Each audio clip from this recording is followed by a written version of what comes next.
The Magic of Thinking Big, berpikir dan berjiwa besar, bab 6 bagian kedua.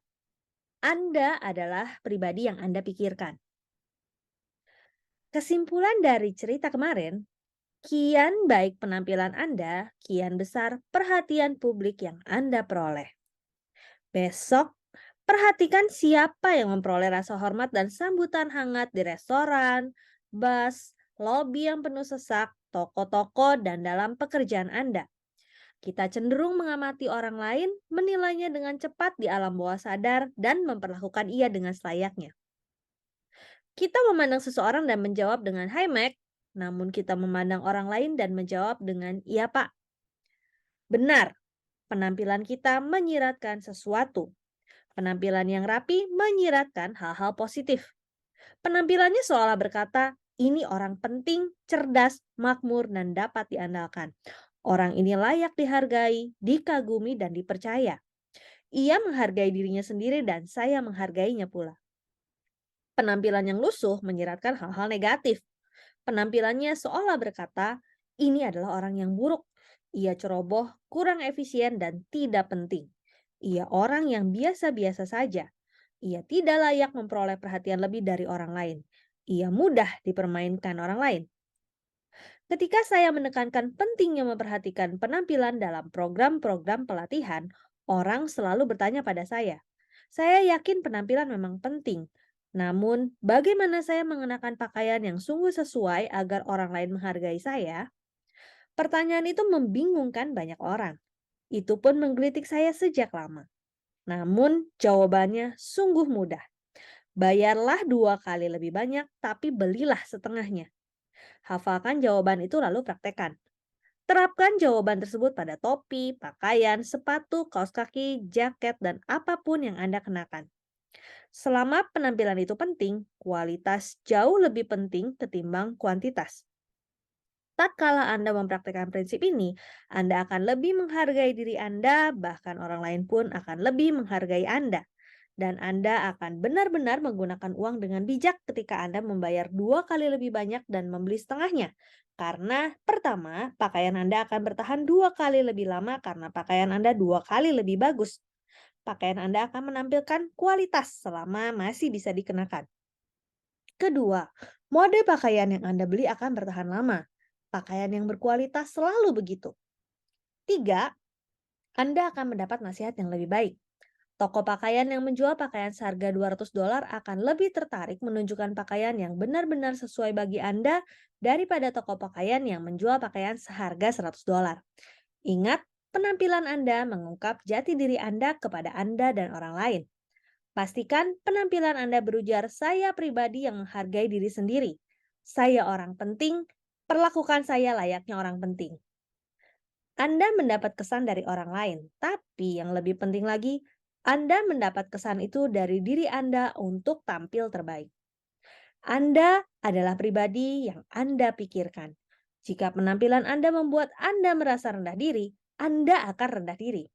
Jika penampilan Anda membuat Anda berpikir picik, Anda akan picik. Tampilkan diri Anda yang terbaik sehingga Anda pun akan memikirkan dan melakukan yang terbaik. Pikirkan pekerjaan Anda itu penting. Ada kisah klasik yang sering dituturkan tentang sikap kerja 3 orang tukang batu. Mari kita bahas lagi. Tatkala orang bertanya, apa yang sedang Anda lakukan? Tukang batu yang pertama menjawab, menata batu. Tukang batu kedua menjawab, mendapatkan $9,3 per jam. Dan tukang ketiga berujar, saya sedang membangun katedral terbesar di dunia. Nah, kisah di atas tidak menceritakan yang dialami ketiga tukang batu itu selanjutnya. Tapi menurut Anda, apa yang akan terjadi? Sangat mungkin tukang batu pertama dan kedua akan tetap menjadi tukang batu. Mereka tidak punya visi. Mereka tidak menghargai pekerjaannya. Mereka tidak punya pendorong untuk meraih kesuksesan yang lebih besar. Namun, Anda boleh bertaruh, tukang batu ketiga tidak akan tetap menjadi tukang batu. Kelak, ia mungkin menjadi mandor atau kontraktor atau arsitek. Ia terus melangkah maju. Mengapa? Karena pola pikirnya menyebabkan ia maju.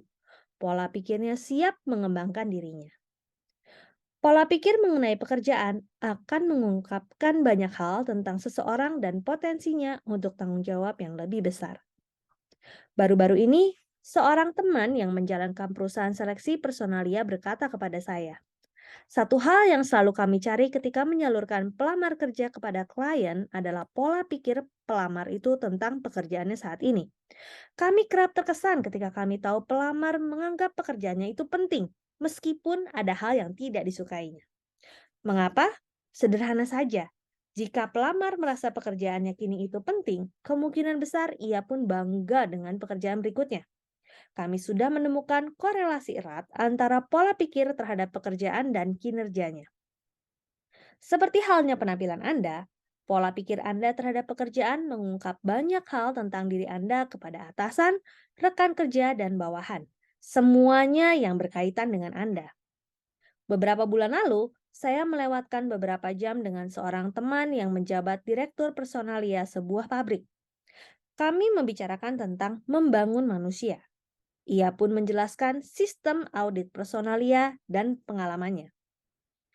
Kami mempunyai 800 karyawan yang kurang produktif, ujarnya. Dengan melakukan sistem audit personalia, setiap 6 bulan sekali saya dan asisten saya mewawancarai setiap karyawan.